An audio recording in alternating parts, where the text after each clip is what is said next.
Hello dear students, स्वागत आप सभी का आपके अपने इस ब्यूटीफुल चैनल में। आज अपन पढ़ेंगे क्लास 11th फाउंडेशन का एक न्यू चैप्टर, एक न्यू जर्नी, जिसका नाम है बेटा लॉज ऑफ मोशन। क्लियर? अपन ने वेक्टर पढ़ लिया है, 1D मोशन पढ़ लिया, 2D यानी प्रोजेक्टाइल मोशन कवर कर लिया। अब आज अपन स्टार्ट करेंगे लॉज ऑफ मोशन। तो बेटा हेडिंग डालिए, चैप्टर का नाम लिख लीजिए लॉज ऑफ मोशन। हिंदी में कहते हैं गति के नियम। ठीक है बेटा, ठीक है। अब देखो, लॉज ऑफ मोशन पढ़ने के लिए आप लोगों को सबसे पहले एक बेसिक क्वांटिटी पढ़नी पड़ेगी। जो बेसिक क्वांटिटी है वो क्या होगी बेटा? फोर्स होगी। अब फोर्स के बारे में अगर अपन पढ़ना चाहें तो सबसे पहला हेडिंग आप डालिए यहाँ पे फोर्स। फोर्स क्या चीज है बेटा? Force is an external form of push और पुल, यानी पुश और पुल करने का एक एक्सटर्नल फॉर्म है। लेकिन इस फोर्स की वजह से किसी रुकी हुई बॉडी को चलाया जा सकता है, या फिर चलती बॉडी को रोका जा सकता है, या फिर इधर जाती हुई को इधर लाया जा सकता है, यानी उस बॉडी के मोशन की डायरेक्शन में चेंज किया जा सकता है। और यदि कहीं पर ज्यादा फोर्स लगा दिया जाए तो उस बॉडी की शेप को भी चेंज किया जा सकता है। तो बेटा अपन कुछ छोटी छोटी बातें लिखेंगे, वो देखिए। Force is an external form, external form of push or pull which point होगा, which first point produce or tries to produce motion in a body at rest। यानी फोर्स एक ऐसा फैक्टर हो गया जो रुके हुए बॉडी को या तो चला सकता है, उसको मोशन में ला सकता है, या फिर मोशन में लाने की कोशिश करता है। ऐसे ही सेकंड पॉइंट देखो बेटा, स्टॉप्स और tries to stop, tries to stop the moving body, या तो किसी चलती हुई बॉडी को रोक देता है या फिर रोकने की कोशिश करता है। Third point, force produce a change in the direction of motion of a body.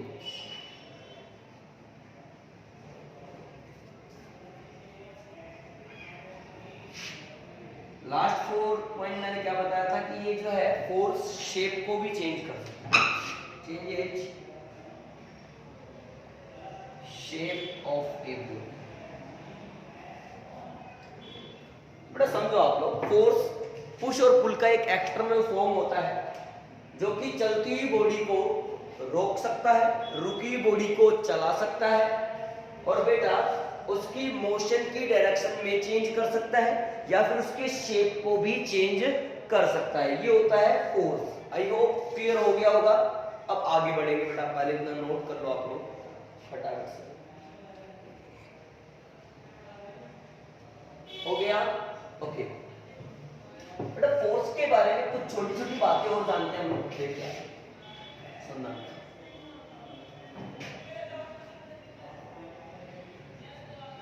Force के बारे में कुछ छोटी छोटी बातें, जैसे हम कहें force is A vector quantity. Force कैसी क्वांटिटी होती है बेटा? Vector quantity. क्लियर? उसी प्रकार अगर मैं बात करूं इसकी एसआई यूनिट की, तो SI unit of force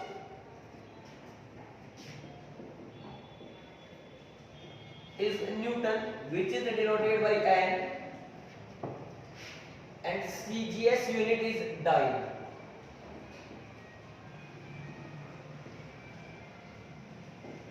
hence. अब बेटा इसकी ऐसा यूनिट होती है न्यूटन और सीजीएस यूनिट होती है इसकी डाइन। तो यहाँ पर अगर आप न्यूटन और डाइन का चक्कर देखोगे तो बेटा 1 न्यूटन में कितना डाइन होता है 10⁵ डाइन। 1 न्यूटन में इतना डाइन होता है। अगर मैं फोर्स की अनदर यूनिट की बात करूं तो अनदर यूनिट ऑफ फोर्स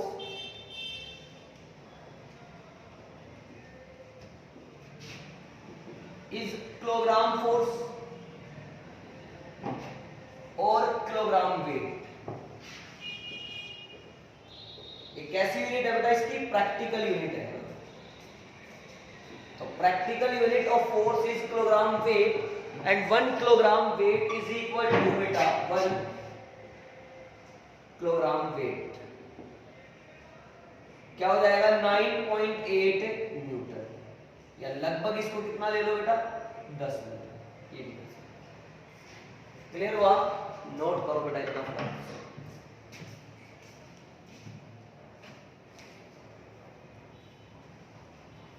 कर लो note.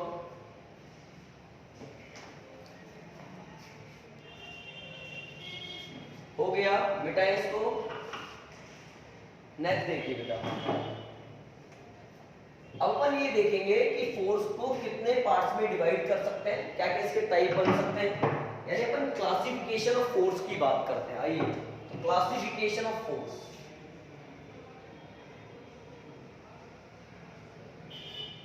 Classification of force.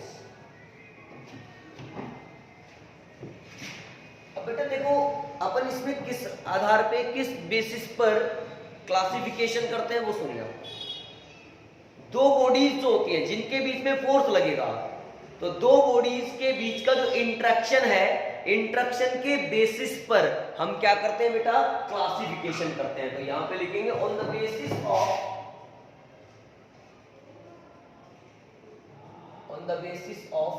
Interaction between two bodies, on the basis of interaction between two bodies, force is classified as।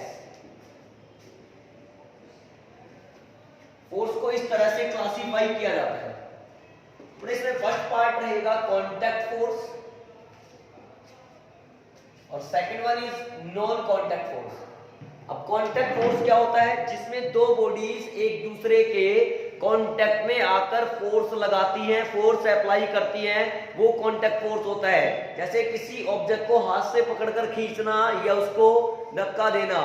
इसी तरह से जैसे मैं और बात करूं बेटा टेंशन, जैसे एक डोरी है और डोरी से अपन ने कोई पप्पू बांध दिया यानी कोई पत्थर बांध दिया, तो अगर या फिर मत बांधो, एक डोरी है और डोरी को अपन ने हाथ में पकड़ा और इस तरह से उसको खींचना चालू किया।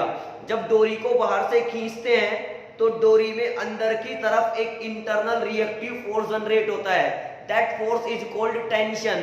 तो ये आ कैसे रहा है, डोरी और हमारे हाथ के संपर्क की वजह से आ रहा है, कांटेक्ट की वजह से आ रहा है। Then tension force is a contact force as it is normal reaction force.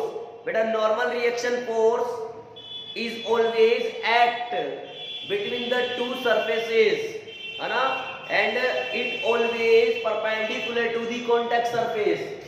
तो यहां पे मैं लिख देता हूं कुछ एग्जांपल्स। टेंशन फोर्स एग्जांपल, इनके बारे में आगे चर्चा करूंगा मैं क्या क्या है। Normal reaction force,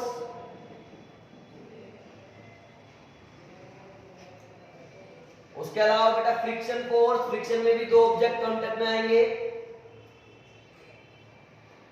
friction force का एक स्पेशल टाइप जो अपन सेकंड पार्ट में पढ़ेंगे फिजिक्स के, जिसको कहते हैं विस्कस फोर्स। क्या होता है विस्कस फोर्स बेटा, द टेंजेंशियल और friction force between two layers of a liquid. Liquid में जो लेयर्स होती हैं, किसी भी लिक्विड की जो लेयर्स हैं, उन लेयर्स के बीच का या उनके बीच में लगने वाला टेंजेंशियल और जो फ्रिक्शन फोर्स है, दैट फ्रिक्शन और tangential force is called viscous force. बस पर्टिकुलरली बात ये ध्यान में रखनी है कि विस्कस फोर्स हमेशा लिक्विड्स की लेयर के बीच में लगता है। Clear? Second point, non contact force, यानी ऐसे फोर्सेस जिसमें बॉडीज एक दूसरे के बिना कांटेक्ट में आए फोर्स लगा लेती है, जैसे ग्रेविटेशनल फोर्स। बोलो यस और नो एग्जांपल्स में। ग्रेविटेशनल फोर्स जिसको वेट कहते हैं, कोमा, जैसे बेटा दो मासेज के बीच में ग्रेविटेशनल फोर्स लगता है, वैसे ही दो चार्जेज के बीच में इलेक्ट्रोस्टैटिक फोर्स लगता है, जो देखेंगे कक्षा 12 में 12th में, इलेक्ट्रोस्टैटिक फोर्स। उसके अलावा इलेक्ट्रोमैग्नेटिक फोर्स,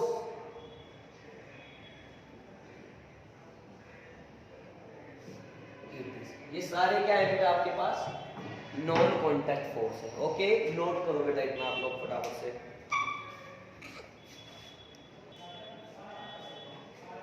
ओके, नोट करिए बेटा। तो देखो आगे का, अब ये कॉन्टैक्ट और नॉन कॉन्टैक्ट फोर्स अपन ने पढ़ लिए। अब अपन जो है किसी भी बॉडी के लिए जो प्रॉपर्टी है वो देखेंगे ना। तो प्रॉपर्टी क्या है जरा उसको भी समझते हैं। एक प्रॉपर्टी है जिसका नाम है इनर्शिया। क्या नाम है बेटा? इनर्शिया। अभी इनर्शिया क्या चीज है वो समझते हैं। इनर्शिया किसी भी ऑब्जेक्ट की एक ऐसी प्रॉपर्टी होती है जिसकी वजह से वो बॉडी उस ऑब्जेक्ट में किसी भी प्रकार के चेंज का क्या कर सके, अपोज कर सके। यानी अगर कोई बॉडी रेस्ट पर है तो वो रेस्ट पर ही रहना चाहती है, और अगर कोई मोशन में है तो वो मोशन में ही रहना चाहती है। कब तक? जब तक कि हम उस पर कोई एक्सटर्नल फोर्स अप्लाई नहीं करते हैं। तो ये कहलाता है इनर्शिया। आप कह सकते हो the property of a body by which it opposes any change in the state of rest or motion of a body is called inertia। मैं लिख देता हूं बेटा यहाँ पे, the property of a body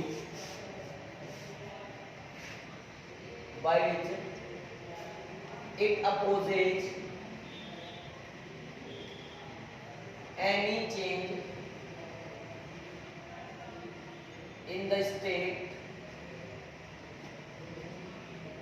of body is called inertia। है ना बेटा? यानी किसी भी ऑब्जेक्ट की एक ऐसी प्रॉपर्टी जिसकी वजह से वो बॉडी की स्टेट में, यानी अगर बॉडी रेस्ट पर है तो रेस्ट पर रहना चाहती है, और यदि बॉडी मोशन में है तो मोशन में रहना चाहती है, जब तक हम कोई एक्सटर्नल फोर्स अप्लाई नहीं करते हैं। तो ऐसा है, तो उस बॉडी के लिए ये प्रॉपर्टी कहलाती है इनर्शिया। अब एक बात बताइए, जैसे अपन ने कहा कि दो डिफरेंट मासेज के ऑब्जेक्ट हैं, एक बॉडी है जिसका मास ज्यादा है, एक बॉडी है जिसका मास कम है। अब बेटा दोनों ही पप्पू अगर यहाँ रखे हो, एक पप्पू ये रहा जो कि मोटा पप्पू है और एक है छोटा पप्पू। अब एक बात बताओ, हम लोग जो है मोटे पप्पू को अच्छे से हिला सकते हैं या फिर छोटे पप्पू को अच्छे से हिला सकते हैं? छोटे पप्पू को अच्छे से हिला सकते हैं, क्योंकि छोटे पप्पू का जोर कम लगेगा, इसलिए छोटे पप्पू को अच्छे से हिलाया जा सकता है। यानी आप कह सकते हैं inertia is measured by the mass of body. But आप लोग यहां पे लिख देता हूं मैं, इनर्शिया इज मेजर्ड बाय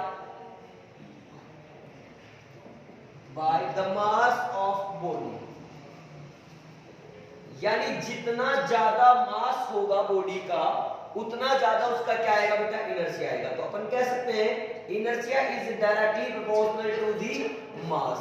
हम ये कह पाएंगे कि अगर यहां पर मास ज्यादा होगा तो उसका इनर्शिया भी क्या रहेगा बेटा? ज्यादा रहेगा, और यदि मास कम होगा तो इनर्शिया भी क्या होगा? कम होगा। हाँ या ना? कर लो बेटा सफाई। आया बेटा? अब देखो, अब यहाँ पर अपन ने जो इनर्शिया सीखा है बेटा, इनर्शिया को अपन कई डिवाइड कर सकते हैं कई पार्ट में। जैसे मैंने इसमें फर्स्ट पार्ट ले लिया, inertia of rest, inertia of rest. Okay, जैसे आपने देखा होगा कि कोई बस है और बस में हम लोग बैठे हुए हैं और बस अभी रुकी हुई है, जैसे अचानक से बस एक्सेलरेट होगी, यानी बस जैसे ही अचानक से स्टार्ट होती है तो उसमें बैठे हुए जितने भी पैसेंजर होते हैं, जितने भी यात्री होते हैं, वो पीछे की तरफ धकेले जाते हैं। आप महसूस कर सकते हैं ये चीज। तो बेटा ये क्या है? इनर्शिया ऑफ रेस्ट है। पहले हम लोग रेस्ट पर थे, लेकिन जैसे ही बस स्टार्ट हुई एक फोर्स लगा, फोर्स लगने पर यानी एक्शन हुआ आगे, तो हमें रिएक्शन मिला पीछे, ये सिस्टम हुआ। तो बेटा अपन लोग इसमें एक एग्जांपल ये लिख सकते हैं, ए पैसेंजर tends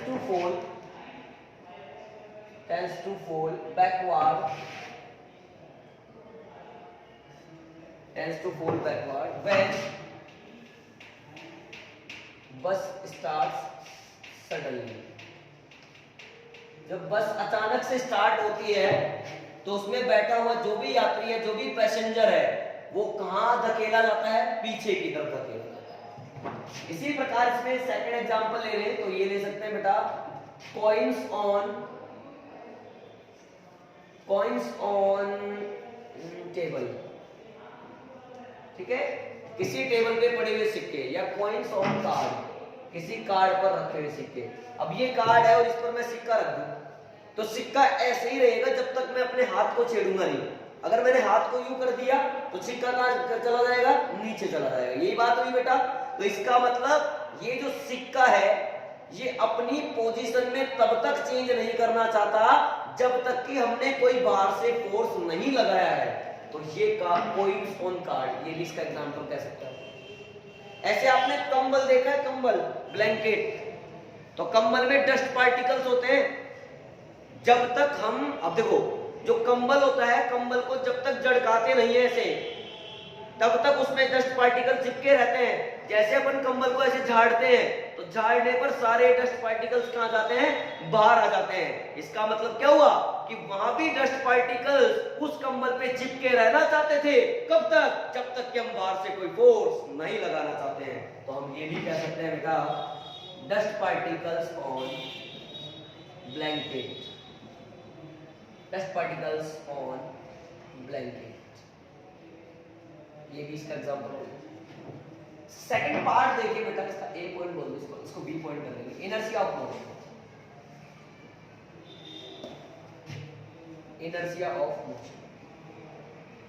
अब बस मान लो बस चल रही है और बस में से अचानक हम लगा दे ब्रेक। बस में अचानक क्या लगा दिया जाए? ब्रेक। ब्रेक लगाने पर अब क्या होगा बेटा? एक्शन तो हुआ है पीछे उसको रोकने के लिए, तो जो यात्री होंगे वो कहां जाएंगे? आगे। तो अपन ये लिखेंगे, ए पैसेंजर, पहला एग्जांपल इसका, a passenger tends to fall forward when a resistive force, मतलब brake is applied to the bus। ये हो गया पहला एग्जांपल। दूसरा एग्जांपल, जैसे बेटा बॉलर को देखो, बॉलर को, बॉलिंग करने वाले को, बैट्समैन, बॉलर। अब बॉलर में एक होता है फास्ट बॉलर और एक होता है स्पिन बॉलर। जो फास्ट बॉलर होता है वो आप देखे होंगे, वो रन अप लेकर आता है, पीछे से भाग करके आता है, फिर पीछे से भाग कर आता है, फिर बीच में एक जगह पे रुकता है, फिर बॉल को यूं फेंक देता है। इसका मतलब ये हुआ कि भैया फास्ट बॉलर जो है अगर वो भाग के बॉलिंग कर रहा है तो उसको मिला हुआ है इनर्शिया ऑफ मोशन। जैसे ही वो रुका फिर उसने ऐसे लंबी कूद खेले हो कभी? लंबी कूद, लॉन्ग जंप में भी भाग के ही तो आते हैं, भाग के आते हैं, फिर एकदम से चल के कूदते हैं। पहले भागते हैं, फिर रुकते हैं, फिर कूदते हैं। आया ना? ये तो सिस्टम है। तो ये इनर्शिया ऑफ मोशन के एग्जांपल है। तो बेटा अपन यहाँ पे कह सकते हैं फास्ट बॉलर भाग के आता है, ऐसे लिखो। लॉन्ग जंप में बंदा भाग के आता है। लॉन्ग जंप में बंदा जो भी है, बंदा या बंदी, अगर बंदी भाग रही है तो बंदी भी भाग सकती है, और बंदा है तो बंदा भाग सकता है। इस तरह से क्लियर बेटा? ओके, आज के इस वीडियो लेक्चर में बेटा इतना ही काफी है। अपन ने काफी कुछ सीखा है। आज बेसिक लेक्चर अपन ने कवर किया है, जिसमें मेनली हमने आज फोर्स के बारे में देखा है। जैसे ही फोर्स को अपन ने फिनिश किया, फिर अपन ने इनर्शिया देखा। आई होप सारी चीजें आपको अच्छे से क्लियर होंगी। प्रॉपर नोट्स आप लोग बनाइए, प्रॉपर इनको लिखिए। कहीं कोई डाउट है तो डायरेक्ट कॉन्टेक्ट कीजिए। ओके बेटा, पढ़ाई करते रहिए, ध्यान रखिए अपना। Tata bye bye, all the very best बच्चों।